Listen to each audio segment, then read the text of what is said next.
If you would like to understand the thought behind the redemptive process, what is going to develop and how, there are two things you have to understand. Two, and only two things. One of them is Das Hashem, knowledge of Hashem. That is the one thing that unites, that can unite, and will eventually unite all of humanity, as I discussed in my last lecture.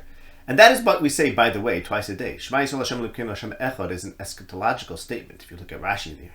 It's about the future. It's declaring that the day will come where the unity of God will be recognized throughout the whole world, which means the whole of humanity will be united around one idea. That idea is called Hashem Echad.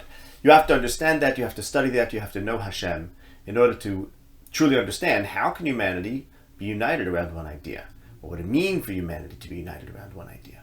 That is one piece of the historic idea, the thought of redemption, the Torah of redemption. There is one other piece, the second part of that. The second part is called the Torah of the 70 languages. The idea of the 70 languages, this idea that there were great people in history who knew 70 languages, notably Mordechai tzaddik knew 70 languages, and he was the one who initiated the era of the second Beis Hamikdash, which was ideally the era of the Beis Tefillah L'chol Ha'amim, the house of prayer for all nations, when the whole universe would recognize Hashem. And he knew 70 languages. Now, knowing 70 languages does not mean the ability to speak in various tongues. That is not the point of 70 languages. That is not what Chazal care about. That is not what they think about. That is not interesting. Knowing 70 languages means knowing 70 ways of thinking, because language, speech, is a reflection of thought. And if there are 70 ways of thinking about reality, meaning 70, what the Ramban calls in Parashat Ba'aloischa, 70 kochas hanefesh, 70 faculties of the soul, of the psyche, then there are 70 ways to think about everything.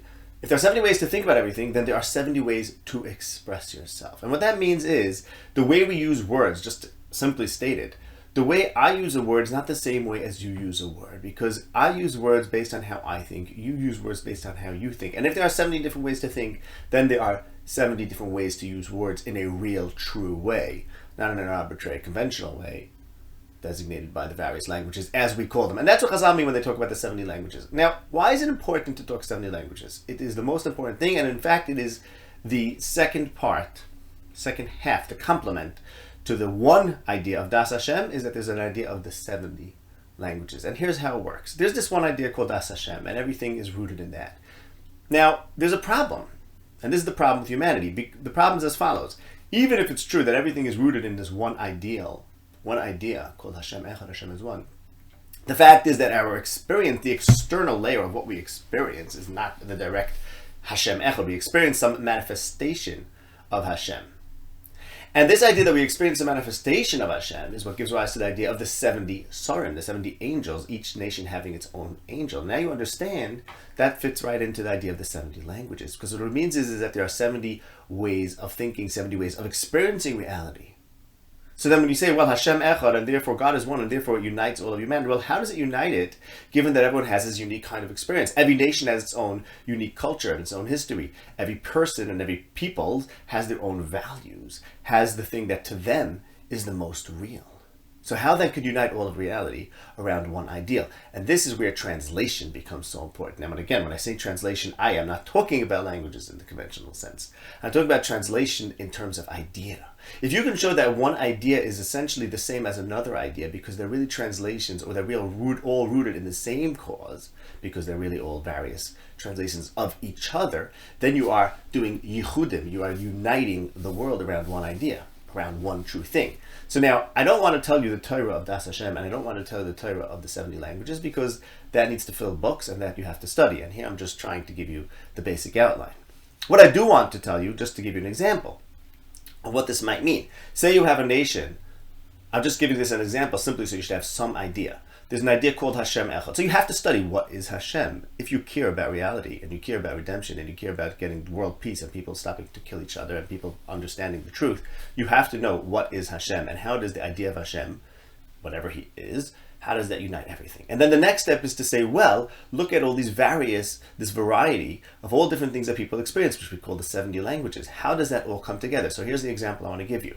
You have, let's say, a nation that very much values power, say. To them, that is the most ultimate reality. And then you have another nation that values, say, kindness. To them, that's the most true and ultimate and enduring reality. 70 languages, someone who could speak the 70 languages is someone who says like this. Number one, he recognizes the paradigm of power and the paradigm of kindness. And he sees how that influences how they thought and how they talk and how they think.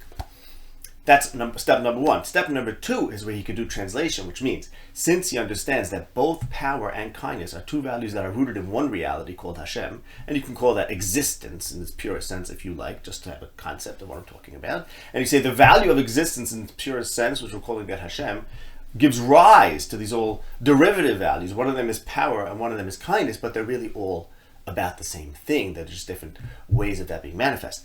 And if you can make that clear, and you can articulate that, and you could talk about that, then you can create a rapprochement between these two nations that think they have different values, but are really both talking about the same thing, just in a quote-unquote different language. That is the idea of the 70 languages, and that, my friends, is the corollary to Das Hashem. Hashem Echad, that's the core truth necessary for the ultimate recognition of course, humanity uniting around this one idea in the Messianic era. That's the core idea. And the external manifestation of this and the work that needs to be done has to be done in the 70 languages. We need people who can speak the 70 languages, talk the 70 languages, think about the various forms of talk and value and thought, and see the great work, the great divine work of translation, do the great divine work of translation, which is explaining to people how one thing is really in line with the other. When we say explain to people, see, it's not just about sketching the idea. It's about writing books. It's about talking about it. It's about living it. It's about knowing it, and thereby being able to live it and being able to forge those connections between one reality and the next, and therefore bring the world closer to unity and Hashem Echad. When that's accomplished, we'll have the true base Tefillah L'Chol Ha'am, the house of prayer for all the nations, meaning the place where all the nations will speak to Hashem, each in their own language. Again, each one with their own way of thinking, all of them recognizing that actually all these different ways of thinking are really various manifestations of the same thing. This is the Torah that needs to be understood to perfect the world.